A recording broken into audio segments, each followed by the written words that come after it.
Um, Good afternoon, everybody. Um, I think I've nothing much left to say now because it has been wonderful days, so long, and but still, I think there are some experience that only me and my fellow monks can share with you. Um, so my talk is on science and spirituality, the journey that I've had, uh, fortunate to have in this life. Um, First of all, I want to introduce you because we are here 6 monks currently studying here at Emory.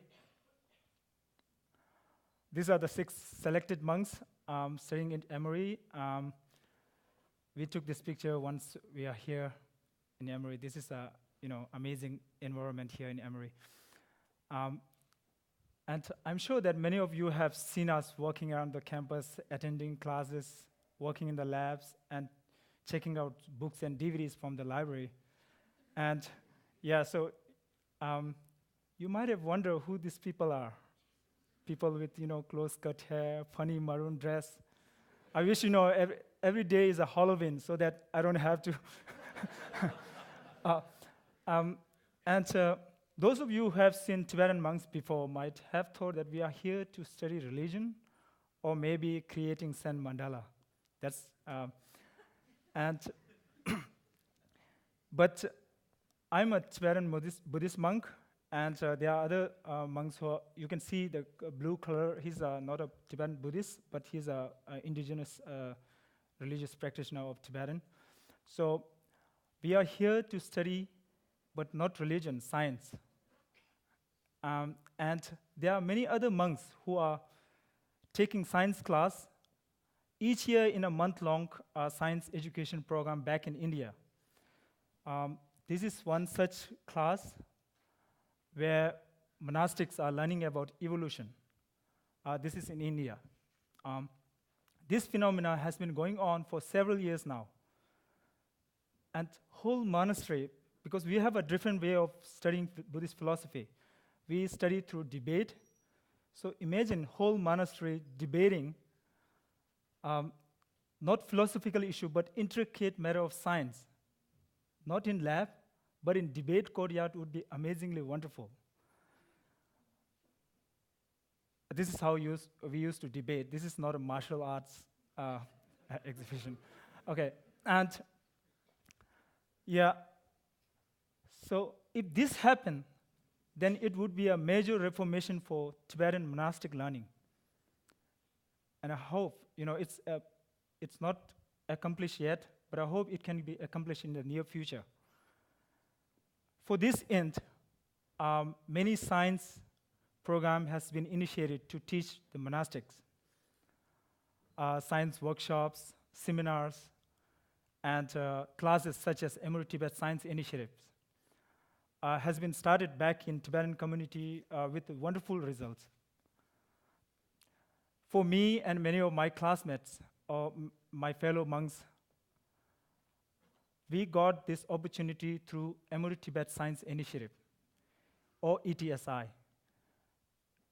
ETSI is a joint initiative between Emory University and Library of Tibetan Works and Archives, which was started in 2006 with a purpose of designing and implementing comprehensive science education program for the Tibetan monastics. Its faculties mainly came from Emory University. Right from the beginning, Emory University and its science faculty has engaged in this collaboration with great enthusiasm and zest. Emory even made agreement to create an sustainable and ongoing science program to realize His Holiness the Dalai Lama's visions of providing comprehensive science education for the Tibetan monastics. I'm sure now you all may wonder why they are teaching science to the monks and nuns. What extra values are there? What benefits are there? Well, as a Buddhist, I seek to understand the reality. And as well as His Holiness the Dalai Lama writes, I quote, No credible understanding of the natural world or our human existence can ignore the basic insights of theory as key as evolution, relativity, and quantum mechanics.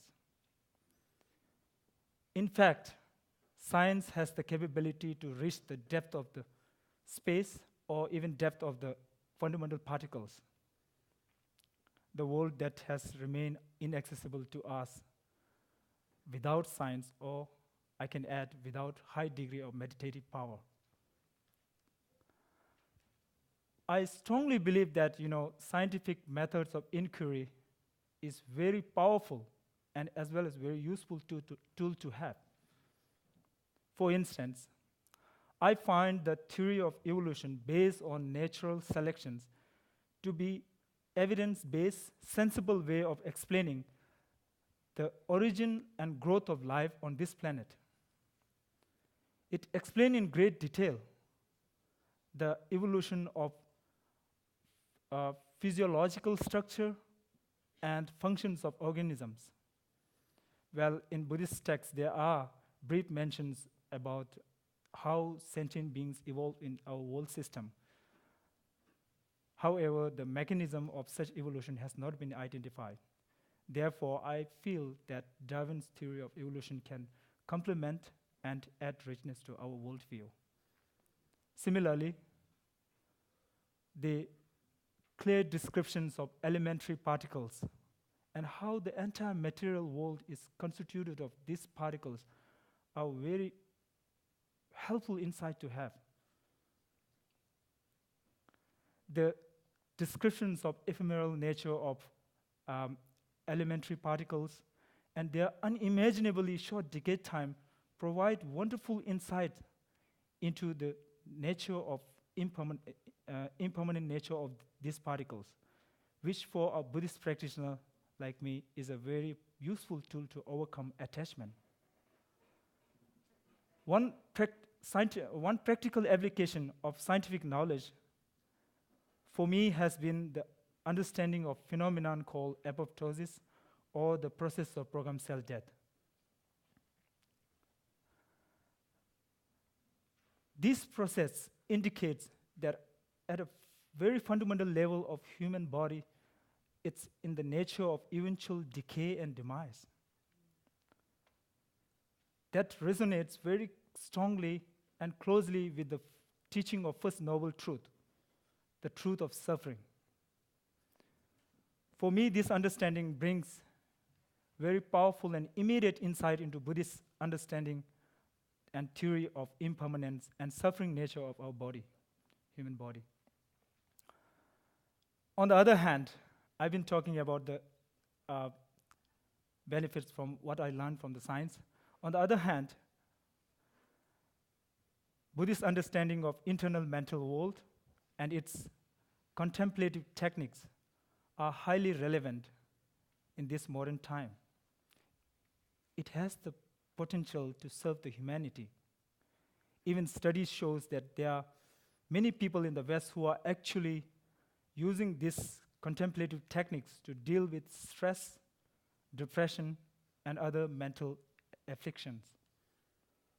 And there's Nagarjuna's theory of dependent origination, of interconnectedness, are highly relevant to this modern time, whether in sociology or ecology or environmental studies. It can provide wonderful insight. And His Holiness the Dalai Lama writes in Universe in Single Atom, I quote, "Spirituality and science are different, but complementary investigative approaches with the same greater goal of seeking the truth. There is much that each may learn from other, and together they may contribute to expanding the horizon of human knowledge and wisdom. Moreover, through a dialogue between the two disciplines, I hope the science and spirituality may develop to be of better service to the needs and well-being of humanity."